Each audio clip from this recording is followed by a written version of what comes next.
ion An plus is oxidized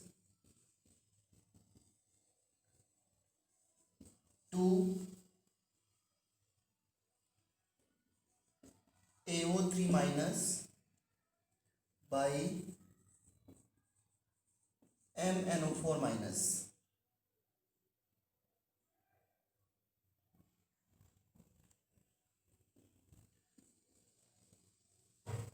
Changing to Mn2 plus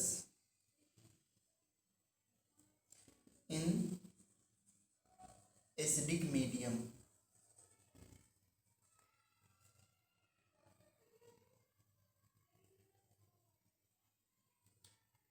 given है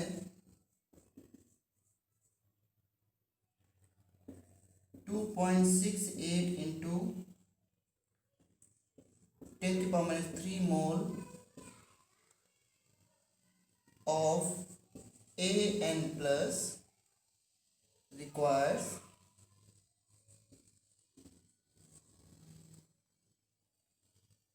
1.61 into 10⁻³ mole MnO4 minus. Find n find करना है। एक basic question है जो 11 12 दोनों में आता है। So it is a redox reaction, क्योंकि An प्लस की रिएक्शन MnO4 माइनस से हो रही है। इस तरीके से An plus MnO4 minus change into AO3 minus plus Mn2 plus. ये रिएक्शन है जो कि एसिड मीडियम में हो रही है। और सभी बच्चों को ये पता होना चाहिए कि रिडॉक्स रिएक्शन में या किसी भी रिएक्शन में नंबर ऑफ इक्विवेलेंट हमेशा रिड्यूसिंग एजेंट और ऑक्सीडाइजिंग एजेंट के बराबर होते हैं। तो मैं इसमें ऑलवेज ये लिख सकता हूँ number of equivalent of An plus equal to number of equivalent of MnO4 minus. ये बातें सब आपको याद होनी चाहिए, पता होनी चाहिए। अगर अभी भी आपको नंबर ऑफ इक्विवेलेंट के टर्म्स नहीं समझ आए तो समझो कि बेकार कोई कंपटीशन के बारे में सोचना भी। और नंबर ऑफ इक्विवेलेंट कैसे निकालते हैं उसके बहुत से तरीके हैं। अगर मोल्स दिए हो किसी सब्सटेंस के, मोल्स गिवन हो, तो नंबर ऑफ इक्विवेलेंट कैसे आते हैं कोई बता सकता है? अगर मोल्स गिवन है तो नंबर ऑफ इक्विवेलेंट कैसे आते हैं? एनीवन? नहीं पता। अगर मोल्स गिवन है तो वैलेंसी फैक्टर से मल्टीप्लाई कर दो, that will be number of equivalent.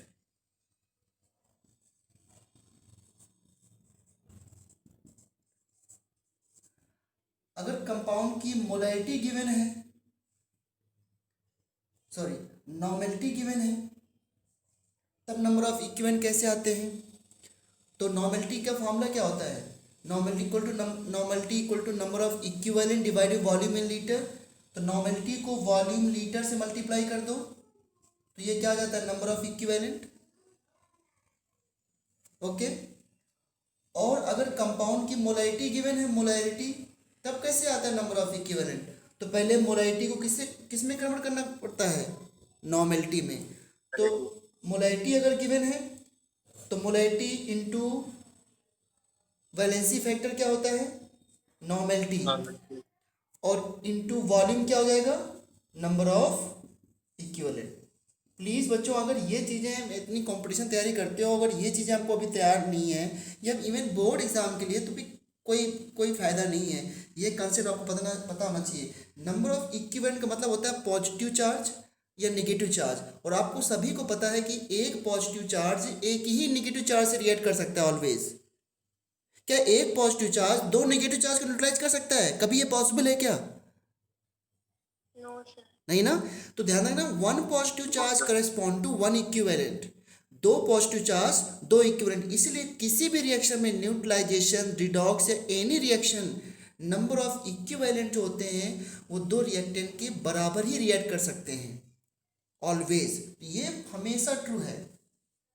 तो always remember, moles into valency factor number of equivalent होता है, नॉर्मेलिटी इंटू वॉल्यूम में लीटर नंबर ऑफ इक्विवेलेंट होता है, molarity valency factor into volume number of equivalent होता है। और ये सब आता है फॉर्मूले से, इसको मैंने इलेक्ट्रोकेमिस्ट्री में डिस्कस किया था। आज के बाद कभी मत भूलना, ये याद रहने से कम नहीं तो न जाने कितने क्वेश्चन सॉल्व हो जाते हैं, मोल कंसेप्ट के, रिडॉक्स के, stoichiometry, everything, titration.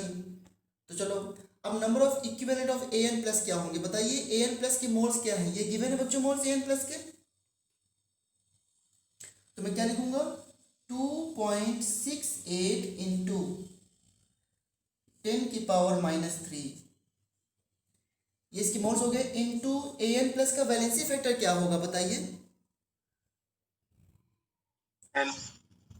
No, valency factor तो रिडॉक्स रिएक्शन, तो valency factor will be change in oxidation state. बताइए ए की ऑक्सीडेशन स्टेट क्या है, एन प्लस, और यहां पर ए की ऑक्सीडेशन स्टेट क्या है।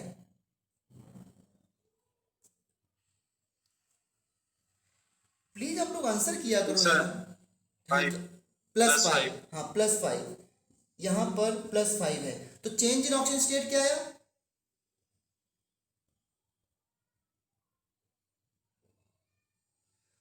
Change in oxidation state final minus initial, तो 5 - n। गरिमा क्लियर है पॉइंट।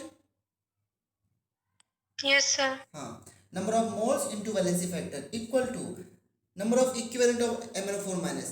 MnO4- कितने मोल्स हैं, 1.61 इंटू 10⁻³ इंटू 1.61 इंटू 10⁻³ इंटू, बताइए MnO4- का वैलेंसी फैक्टर क्या है यहाँ पर Mn की स्टेट क्या है, +7 आएगी। कितना आंसर, क्या आंसर है बेटा, क्या आंसर है, 5 ना। Yes sir. हाँ, 7 और 2 में चाहिए तो 5, सर यहां से n की वैल्यू आ जाएगी बताइए। You can find the oxygen state of A. अब आप खुद समझ सकते हो कि ये क्वेश्चन अपने आप में कितना इंपॉर्टेंट है। करमवीर, मुद्दीद, इस तरह के क्वेश्चन आपने मुझसे पूछा भी था एक शायद, तो ये क्वेश्चन अब उससे सॉल्व हो जाएगा। और किसी भी रिएक्शन में, रिडॉक्स रिएक्शन में, न्यूट्रलाइजेशन रिएक्शन में ये कंसेप्ट हमेशा अप्लाई करना है। क्या सही बच्चे बोलो जरा, क्या यहाँ से n की वैल्यू आ जाएगी। यस सर, आ जाएगी। हाँ, और इससे हमें ए की ऑक्सीजन स्टेट पता चल जाएगी। ठीक है, तो ये बहुत इंपॉर्टेंट क्वेश्चन था। नाउ मैं क्रिस्टोफिल थ्योरी में आता हूँ।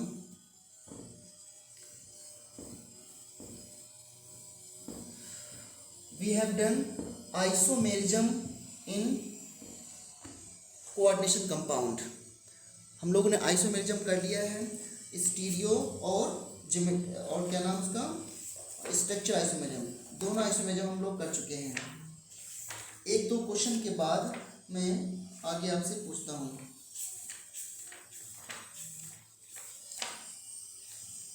आगे पढ़ाता हूँ।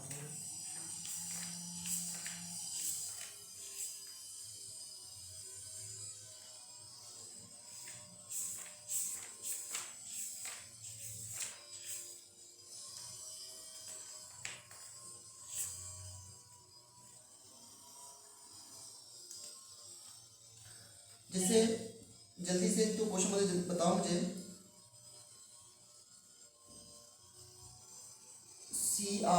CrCl2OX का होल ट्वाइस, इसमें ज्योमेट्रिकल आइसोमर्स कितने हैं, ऑप्टिकल आइसोमर्स कितने हैं, और विच one is optically active, which one is optically active.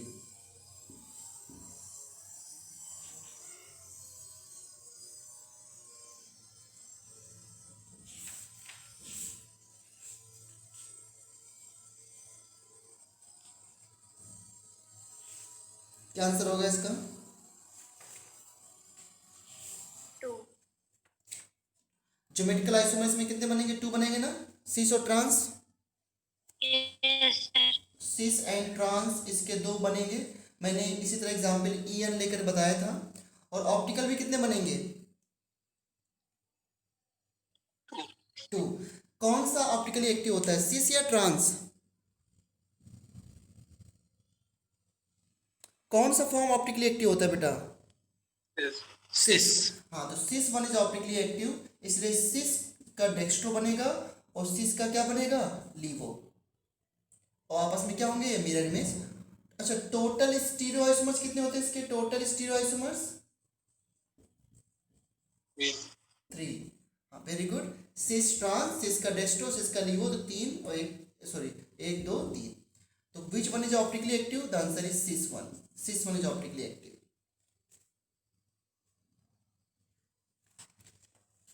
एक क्वेश्चन और है।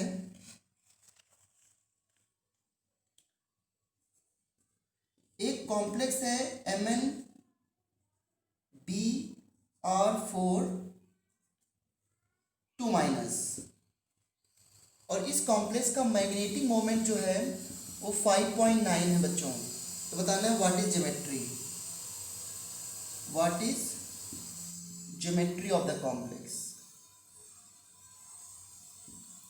मैग्नेटिक मोमेंट अगर गिवन है तो उसको देख करके ये पता लगता है कि उसमें कितनी पेयरिंग करानी है या नहीं करानी है, इससे ये चेक होता है। तो टेल मी, क्या इसकी ज्योमेट्री होगी?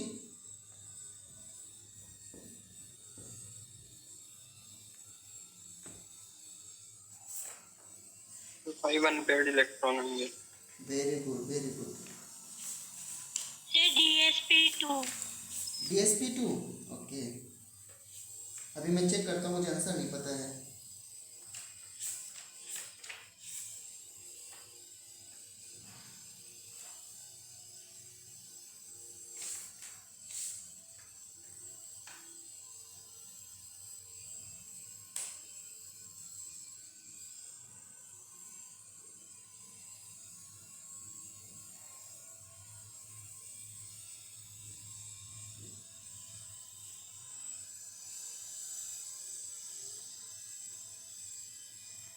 सभी का आंसर DsP2 है। अच्छा बताओ, इस मैग्नेटिक मोमेंट का मतलब कितने अनपेयर्ड हुए?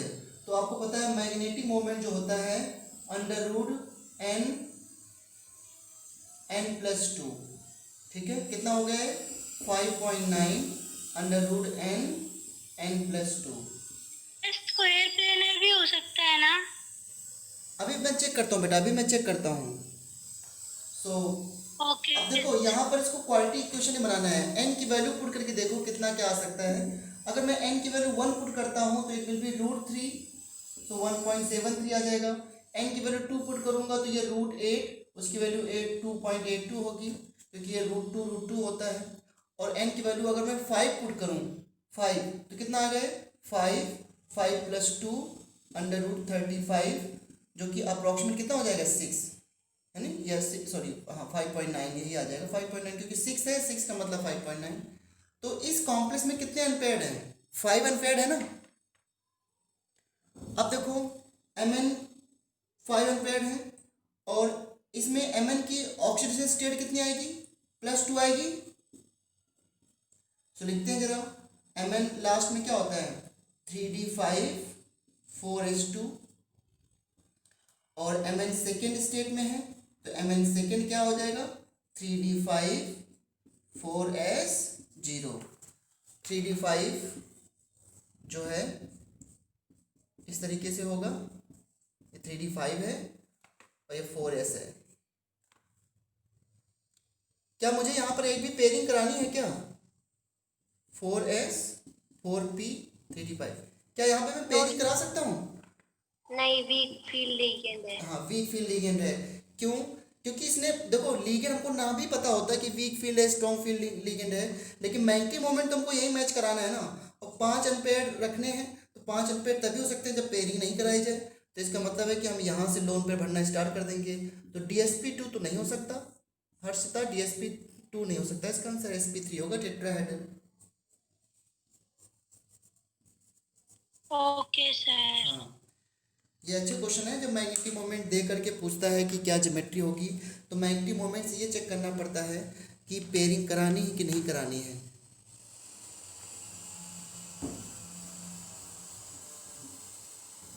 काफ़ी अच्छा क्वेश्चन था ये।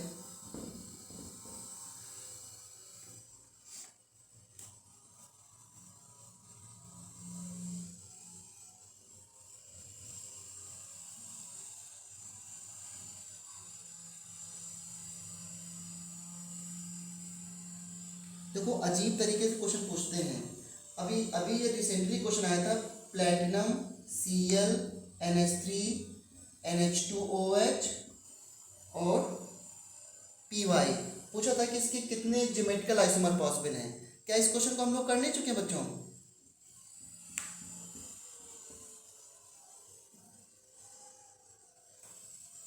बताइए। MABCD हाँ MABCD कितने बनेंगे इसके ज्योमेट्रिकल आइसोमर्स? 3 बिल्कुल सही, इसका आंसर 3 आएगा क्योंकि हमने किया है MABCD वाले में, है ना, ABCD इस तरीके से और ACBD इस तरीके से और AD और कौन सा बन सकता है अरेंजमेंट? BC। ये हो गया। एक लास्ट क्वेश्चन मैं लेता हूं, COCl2 En और NH3 का होल ट्वाइस प्लस चार्ज। बताना इसमें नंबर ऑफ ज्योमेट्रिकल आइसोमर्स कितने पॉसिबल हैं,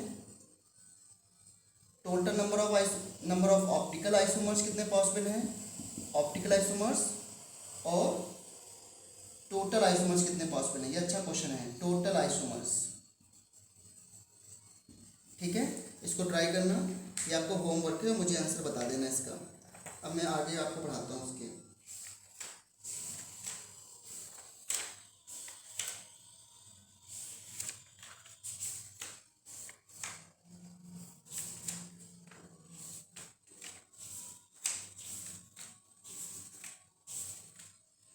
इसका आंसर जरूर बताना है। Okay,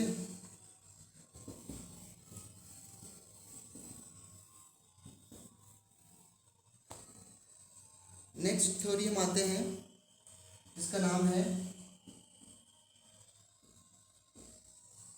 crystal field theory. Crystal field theory. अगर बच्चों मैं आपसे पूछूं कि वैलेंस बॉन्ड थ्योरी से जो हमने हाइब्रिडाइजेशन किया था उसमें क्या एक्सेप्शन है, तो आप कितने एक्सेप्शन उसके बता सकते हो?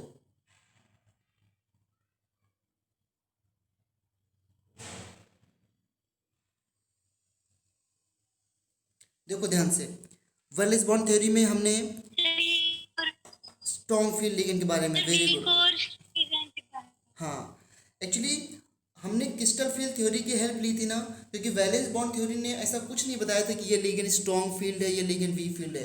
कैसे उन्होंने पेयरिंग ये सब किया था, उन्होंने कॉम्प्लेक्स के मैग्नेटिक मोमेंट को थ्योरेटिकली एक्सपेरिमेंट से मैच किया था। जो एक्सपेरिमेंटल मैग्नेटिक मोमेंट आया था उसी के अकॉर्डिंग उस मैग्नेटिक मोमेंट को लाने के लिए पेयरिंग कराते थे और कभी नहीं कराते थे। ऐसा कुछ भी जो है weak field strong field ligand जैसा कोई भी कंसेप्ट नहीं था। इसलिए क्रिस्टल फील्ड थ्योरी स्टार्ट करने से पहले एक दो point magnetic field valence bond theory के एक्सेप्शन को डिस्कस करना पड़ेगा।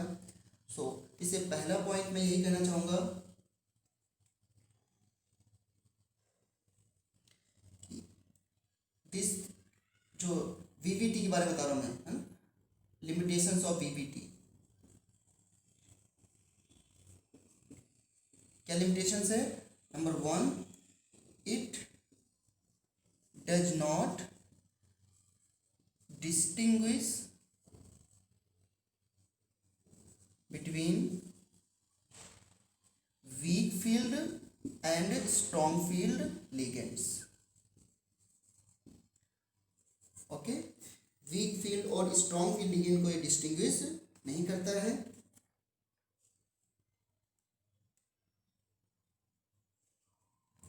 नहीं बताता कि लो स्पिन किस केस में होना चाहिए, हाई स्पिन कॉम्प्लेक्सेस को अच्छे से नहीं एक्सप्लेन करता है कि लो स्पिन कॉम्प्लेक्स कब होगा, हाई स्पिन कॉम्प्लेक्स कब होगा।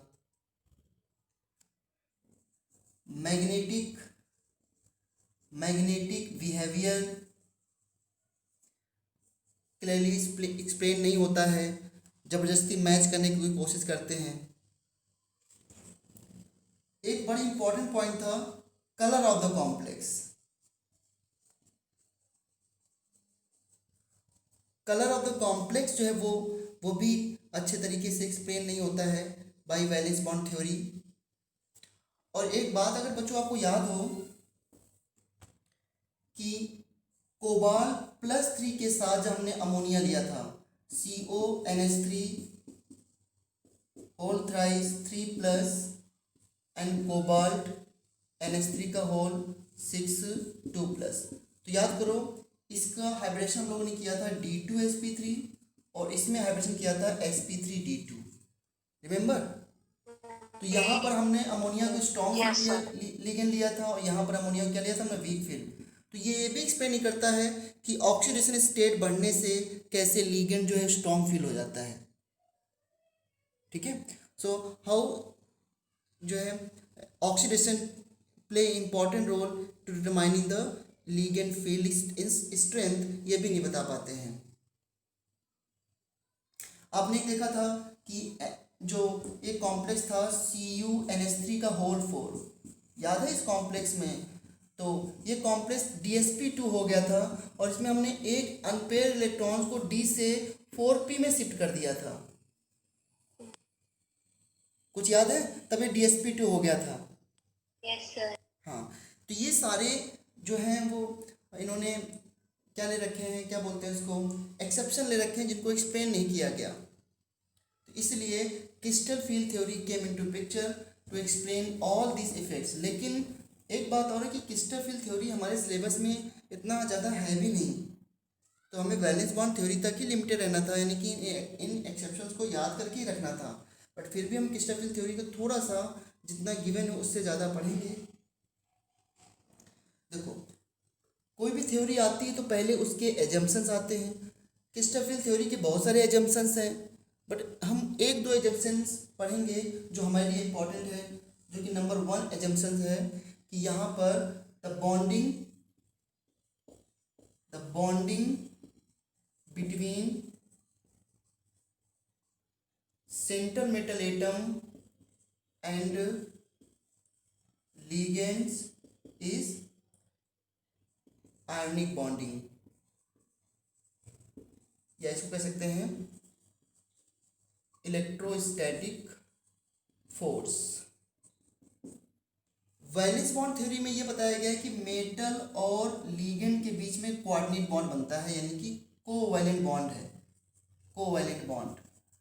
बट क्रिस्टल फील्ड थ्योरी कहती है कि मेटल और लिगेंड के बीच में आयनिक बॉन्डिंग यानी कि इलेक्ट्रोस्टैटिक फोर्स होता है रादर देन कोवैलेंट बॉन्ड्स। तो क्रिस्टल फील्ड थ्योरी ये समझती है कि मेटल आयन पॉजिटिव चार्ज है और इसके चारों तरफ नेगेटिव लिगेंड्स का एटमॉस्फेयर होता है, तो फिर ये बॉन्डिंग जो उनके बीच में जो अट्रैक्शन होना चाहिए दैट शुड बी इलेक्ट्रोस्टैटिक।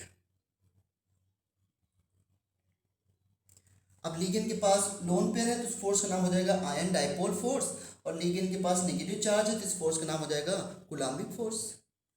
लेकिन आपको सभी को पता है कि जब दो चार्ज पार्टिकल पास आते हैं तो उनके बीच में अट्रैक्टिव और रिपल्सिव दोनों फोर्स हो सकते हैं। इलेक्ट्रोस्टैटिक फोर्स जो होता है वो अट्रैक्टिव रिपल्सिव दोनों हो सकता है।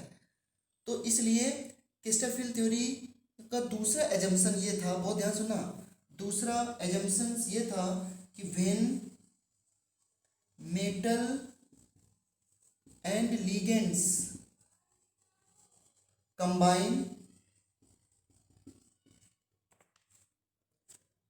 when metal and ligands combine, then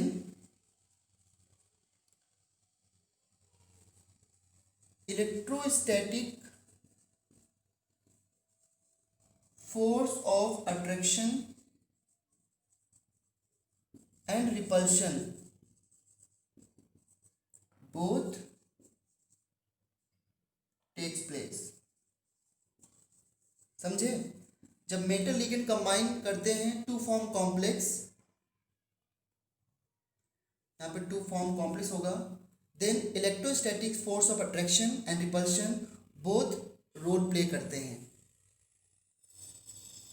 अब आप कह सकते हो कि इलेक्ट्रोस्टैटिक रिपल्सन कहाँ से आया। ये दोनों पॉइंट सभी बच्चों को क्लियर होंगे। इरेज करता हूं मैं इनको। Yes, sir. अब इलेक्ट्रोस्टैटिक रिपल्सन कहाँ से आया, देखो ये सेंटर मेटल एटम है, मेटल आयन, और जब इससे मानो 4 लिगेंड्स या 6 लिगेंड्स कंबाइन कर रहे हैं तो क्या होता है कि जो लिगेंड का लोन पेयर है नेगेटिव चार्ज है, तो मेटल के पॉजिटिव चार्ज से तो यहाँ पर अट्रैक्शन होता है इनके बीच में, अट्रैक्शन। लेकिन आपको पता है कि मेटल के पास इलेक्ट्रॉन्स भी तो हैं, मेटल के पास सबसेल नहीं है, S subshell, P subshell, D subshell, F भी हो सकता है, तो इनमें इलेक्ट्रॉन्स भी तो हैं। तो अगर लिगेंड्स आएगा तो मेटल के ऑक्सीडेशन स्टेट की वजह से जो पॉजिटिव चार्ज आया है उससे तो अट्रैक्ट होगा, बट जो मेटल्स के जो इलेक्ट्रॉन्स होंगे एस पी डी सबसेल में, इनके बीच में कौन सा रिपल्सन होगा, मेटल के D electrons, S P electrons और लिगेंड के नेगेटिव चार्ज में कौन सा फोर्स होगा बताइए, टेल मी। रिपल्सन ना, Yes. क्योंकि इनमें तो एस और पी और डी में इलेक्ट्रॉन्स होते हैं, मेटल में भी नेगेटिव चार्ज है तो रिपल्शन होगा। तो क्रिस्टोफिल थ्योरी का ये मानना है कि जब भी मेटल लिगेंड्स कंबाइन करते हैं तो अट्रैक्शन और रिपल्शन फोर्स दोनों काम करते हैं, पहली बात तो। लेकिन ध्यान रखना एक बात, रिपल्सन फोर्स हम यहाँ पर जो लेने वाले हैं वो केवल डी इलेक्ट्रॉन्स और लिगेंड्स के बीच में लेने वाले हैं, और एस और पी के इलेक्ट्रॉन और लिगेंड के बीच में जो रिपल्सन उसको मैं इग्नोर कर रहा हूँ, और इसका रीजन आपको आज की क्लास में ही मिल जाएगा। ऐसा क्यों है, क्योंकि एस पी तो सिमेट्रिकल होते हैं, तो एस ऑर्बिटल पी ऑर्बिटल बराबर जो है या इक्वली रिपल होते हैं बाय द लिगेंड्स, लेकिन डी ऑर्बिटल लिगेंड से इक्वली रिपल नहीं होते हैं। इस वजह से हमें केवल सीखना है तो डी इलेक्ट्रॉन्स के रिपल्सन के बारे में सीखना है। इसको समझने के लिए पहले ये देखो कि डी सबसेल के 5 डी ऑर्बिटल कौन से हैं, पहले ये समझने की कोशिश करो। देखो डी सबसेल में आपको पता है 5 डी ऑर्बिटल होते हैं, और इन 5 डी ऑर्बिटल के नेम क्या होते हैं, याद है किसी को, D X Y, D Z X, D X square minus Y square और डी जेड स्क्वायर, ये 5 है। इन 5 में जो 3 होते हैं इसमें तो जो लोब्स होते हैं, जो इलेक्ट्रॉन डेंसिटी होती है वो बिटवीन द एक्सिस होती है, और इसमें कहाँ पे होते हैं इलेक्ट्रॉन डेंसिटी कहाँ पे होती है इसमें, अलोंग द एक्सिस, ठीक है। ये जो इलेक्ट्रॉन डेंसिटी जो होती है इनमें लाइज बिटवीन द एक्सिस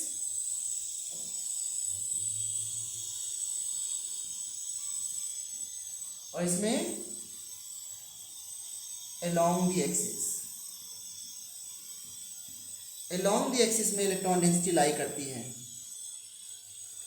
और इनकी शेप सबको पता है कि अगर मुझे डी एक्स वाई को ड्रॉ करना है तो सपोज ये एक्स है ये वाई है, तो मैं इसको इस तरह बनाऊंगा, इलेक्ट्रॉन डेंसिटी न्यूक्लियस हो गया, इलेक्ट्रॉन डेंसिटी ऐसे होती है। अगर डी वाई जेड को बनाना तो कैसे बनाऊंगा, इसका मतलब क्या होगा, electron density between Y and Z, और डी जेड एस का मतलब क्या होगा, electron density between X and Z. तो बिल्कुल इस तरह बनाएगा। आप वाई जेड बनाना चाहते हो, 3D पिक्चर है तो कंसीडर कर लिया कि ये वाई है ये जेड है, तो ये भी इसी तरह दिखेगा कुछ। अभी मैं 2D की तरह बना रहा हूँ, तो ये 3D पिक्चर्स है। बट अगर मुझे D X square minus Y square बनाना तो कैसे बनाऊंगा, ये एक्स है ये वाई है, ये लॉग इसी के लॉन्ग और ये वाई के लॉन्ग, ये हमारा D X square minus Y square.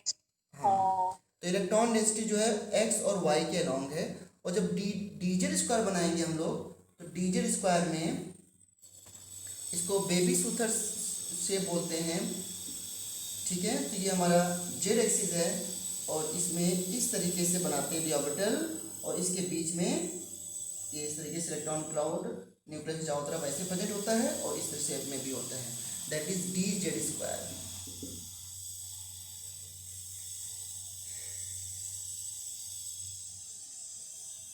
D Z square is the combination of D X square Y square, combination of D X square Z square and D Y square Z square, उसका combination होता है। इसलिए देखो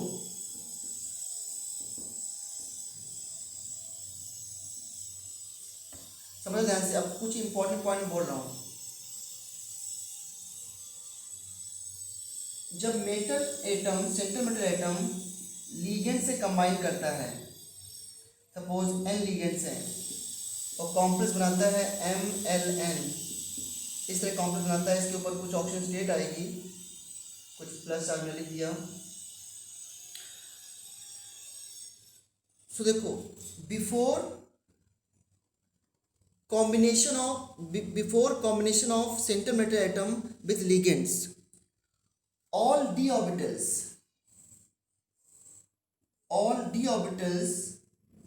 of metal ion are degenerate.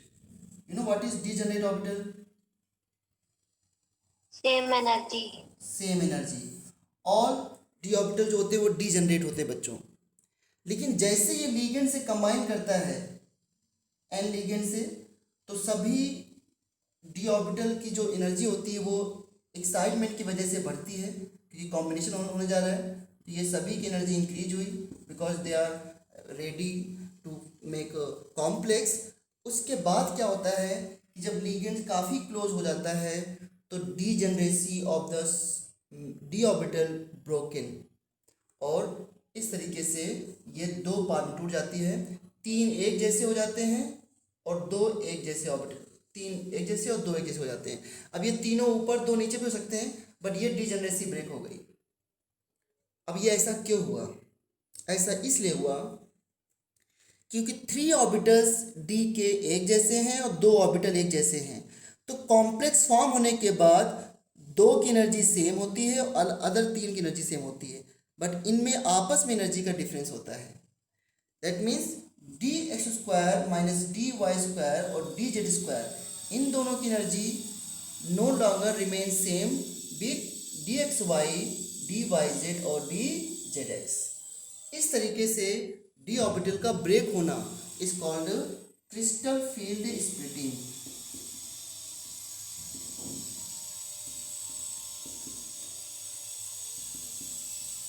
Is called crystal field splitting. Crystal field splitting, अब इसको मैं define करता हूँ वापस से। देखो डेफिनेशन तो इसकी 1 मार्क्स की आएगी, तो कैसे लिखेंगे? देखो,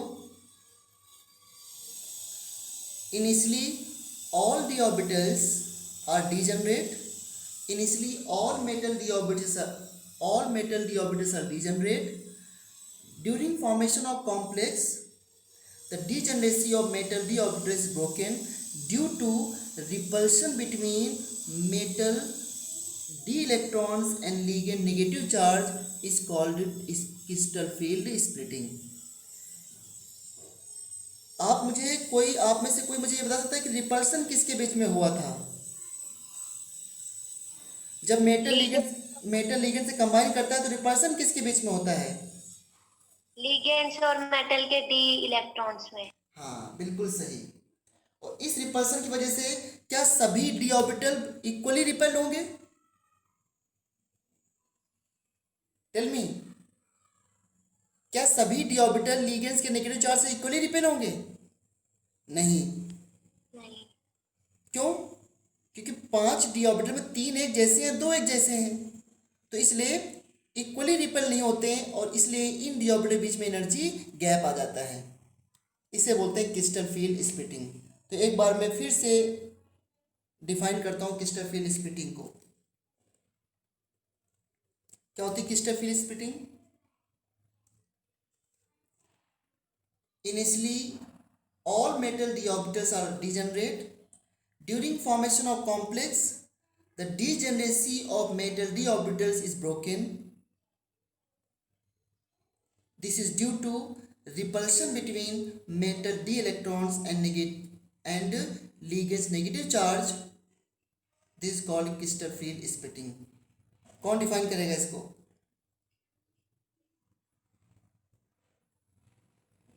Initially, all the metal d orbitals are degenerate, but during the formation of complex, degeneration is broken due to repulsion of metal d orbitals and ligands. And ligands electrons, very good, ligands negative charge, very good. ये है। क्या सभी बच्चों को ये definition clear हो गई या मुझे राइट करना पड़ेगा? Other student? लास्ट बता दो, due to repulsion of. Due to repulsion between metal D electrons and ligands negative charge. Okay sir. Piyush clear है आपको? साक्षी, उपासना, यश, करमवीर, या इसको राइट करूं मैं व्हाइट बोर्ड में? जल्दी बताओ मुझे। नो सर, लिखिए। हर्ष यादव, आपको क्लियर है?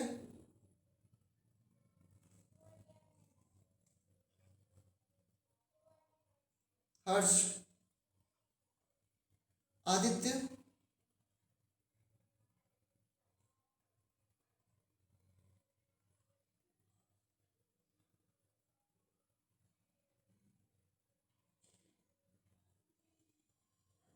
आदित्य नहीं बोलते कभी भी, पता नहीं क्या है।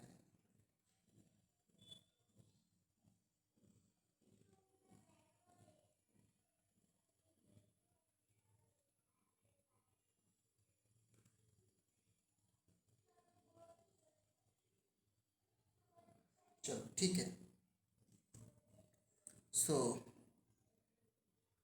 आगे बढ़ते हैं। This is called crystal field splitting. और ये क्रिस्टरफील्ड स्प्लिटिंग जो होती है वो octahedral complex, tetrahedral complex, square plane complex सभी में अलग अलग होती है।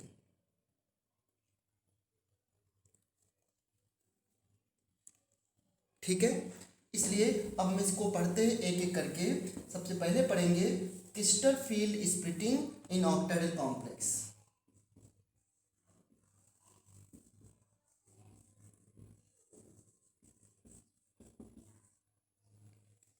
ठीक है,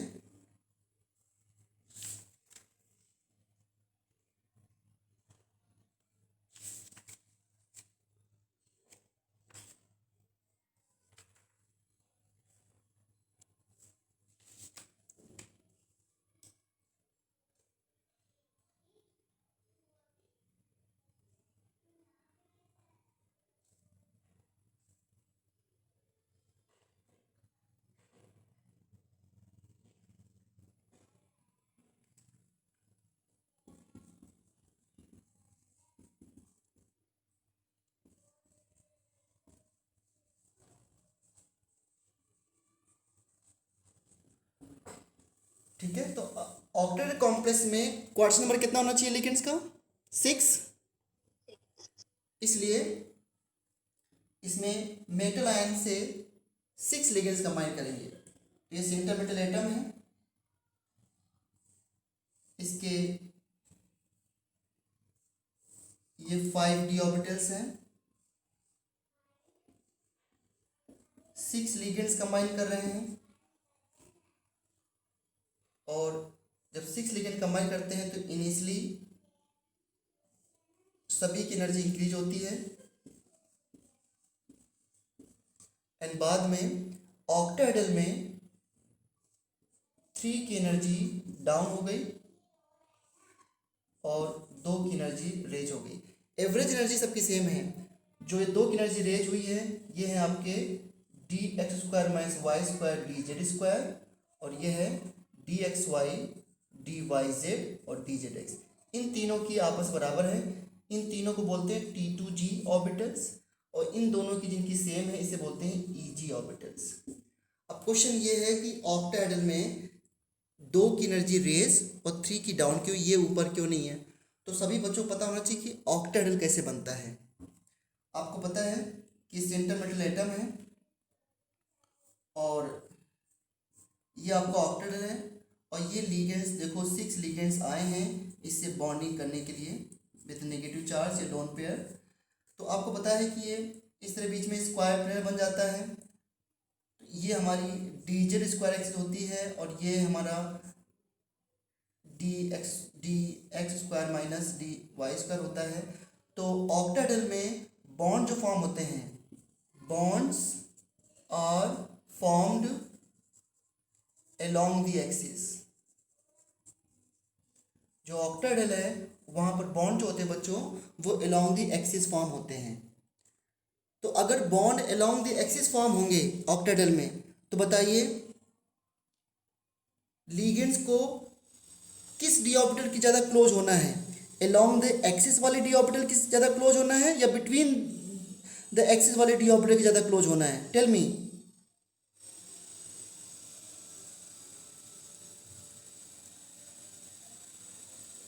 बोलो इसका आंसर क्या होगा?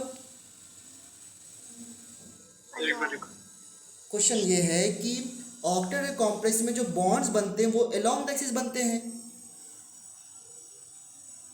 ऑक्टेट में सारे बॉन्ड अलोंग द एक्सिस होते हैं। Yes, sir. तो जब लिगेंड्स कंबाइन करेगा सेंटरमेटल एटम से टू फॉर्म ऑक्टेट कॉम्प्लेक्स, तो वो अलोंग द एक्सिस वाले जो डी ऑर्बिटल हैं उनके ज़्यादा क्लोज होगा या बिटवीन द एक्सिस वाले जो डी ऑर्बिटल हैं उनके ज़्यादा क्लोज होगा? Along the axis. Along the axis. That means जो लिगेंड्स हैं वो D X square minus Y square और डी जेड स्क्वायर इसके ज़्यादा क्लोज आएंगे with respect to D X Y, D Y Z और डी जेड, क्योंकि बॉन्ड तो इन डी ऑर्बिटल को यूज करना है फॉर्म करने के लिए।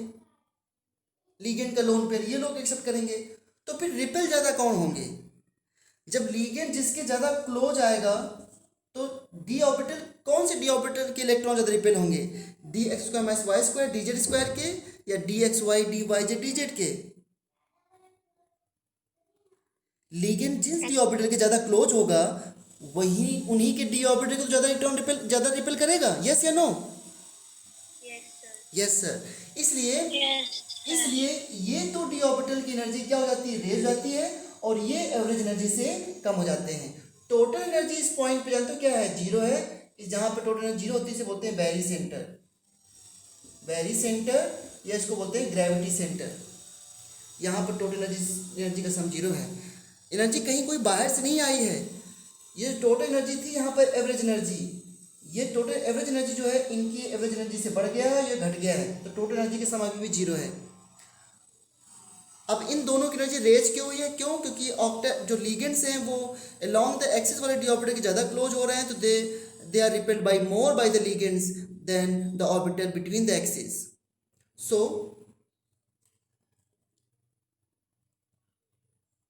एक पॉइंट और है कि 5 डी ऑर्बिटल में इनकी एनर्जी रफली बढ़ी कितनी? तो देखो ध्यान सुनना, इन 2 ऑर्बिटल की एनर्जी कितनी बढ़ी? जितनी इन 3 की कम हुई। कोई बाहर से तो एनर्जी नहीं आ रही ना, तो इन 2 ऑर्बिटल की एनर्जी कितनी बढ़ी? जितना इन 3 की कम हुई। तो यहाँ पर एक की एनर्जी क्या हुई? यहाँ पर एक की एनर्जी हुई +3/5, और इस एनर्जी गैप को हम बोलते हैं डेल्टा। इस डेल्टा से बोलते हैं एनर्जी गैप, और ओ लगा दिया तो मतलब ऑक्टाहेड्रल, क्योंकि हम ऑक्टेट कॉम्प्लेक्स लिए पढ़ रहे हैं। तो यहाँ पर जो एनर्जी गैप टोटल जो है वो डेल्टा नॉट है, और यहाँ पर जो एक एनर्जी है वो 3/5 डेल्टा नॉट है। 5 का मतलब टोटल 5 डी ऑर्बिटल, और 3 क्यों आए? क्योंकि 3 की जितनी डिक्रीज हुई है उतना ही 2 की इंक्रीज हुई है। और यहाँ पर देखो इनमें 3 की डिक्रीज कितनी हुई है? जितनी 2 की इंक्रीज हुई है। तो यहाँ पे डिक्रीज को माइनस साइन से दिखाएंगे, और एनर्जी कितनी होगी यहाँ पर एक की? -2/5 delta not, where delta naught is the energy gap between T2G and EG। अब मुझे बताओ जरा, अगर यहाँ पर एक की एनर्जी -2/5 है तो 3 की कितनी हो जाएगी? -6/5 डेल्टा नॉट। यहाँ पर एक की 3/5 डेल्टा नॉट, 2 की कितनी हो जाएगी? +6/5 डेल्टा नॉट। सम करो कितना आ गया? 0। पहली बात तो यहाँ पर एनर्जी की 0 है। अब दूसरी बात देखो, ये T2G वर्ड क्या है? टी का मतलब ट्रिपलेट, मतलब 3 की एनर्जी सेम है यहाँ पर, और जी का मतलब जीरेट, सिमेट्रिकल है। ये 3 सिमेट्रिकल हैं। T2G ये जर्मन वर्ड है, और यहाँ पे EG का मतलब यहाँ पे डबलेट होता है। इन दोनों की एनर्जी अलग सेम है। जी फॉर जीरेट, सिमेट्रिकल। क्लियर है सभी को? ये पूरा ऑक्टाहेड्रल होता है। अब आपको ऑक्टाहेड्रल में किसी का इलेक्ट्रॉनिक कॉन्फ़िगरेशन लिखना है तो कैसे लिखोगे? देखो ध्यान से। ऐसे मान लो कि कोई कॉम्प्लेक्स कोई metal D orbital D1 configuration में है, और D1 कॉन्फ़िगरेशन में ये ऑक्टाहेड्रल फॉर्म कर रहा है, तो बताओ इसका T2G और EG में कॉन्फ़िगरेशन क्या होगा? इलेक्ट्रॉन जब फिल करते हो आप बाउ रूल से, तो पहले कौन से ऑर्बिटल फिल होते हैं? लोवेस्ट एनर्जी वाले या हाई एनर्जी वाले? लोअर एनर्जी वाले। तो इसलिए पहले इलेक्ट्रॉन किसे भरोगे? T2G में। देखो ये T2G लेवल है और ये EG लेवल है, तो एक इलेक्ट्रॉन पहले हम ऐसे भरेंगे, तो तो ये बन जाएगा T2G1 और Eg0, सिर्फ Eg लिख दो या 0 लिखेंगे। अगर कभी D2 को लिखना हो ऑक्टाहेड्रल में तो कैसे लिखोगे? पहले 2 इलेक्ट्रॉन से भर दोगे, एक और ये 2, तो क्या बन जाएगा T2G2 और Eg0, इस तरह से करेंगे। और कभी D3 को लिखना हो ऑक्टेट में कैसे लिखोगे? 1 2, यहाँ पे तीसरा आ गया तो T2G3 और Eg0। जब इसमें D4 का कॉन्फ़िगरेशन करेंगे, D4 का, तो क्वेश्चन अराइजेस कि चौथे इलेक्ट्रॉन को मैं यहाँ पे पेयर करा दूं या फिर मैं इसको ऊपर लेके जाऊं। और इसी के आगे हम लोग नेक्स्ट क्लास पढ़ेंगे कि D4 से कॉन्फ़िगरेशन क्या होंगे। अभी आप लोग सर T2G क्या है नीचे वाले?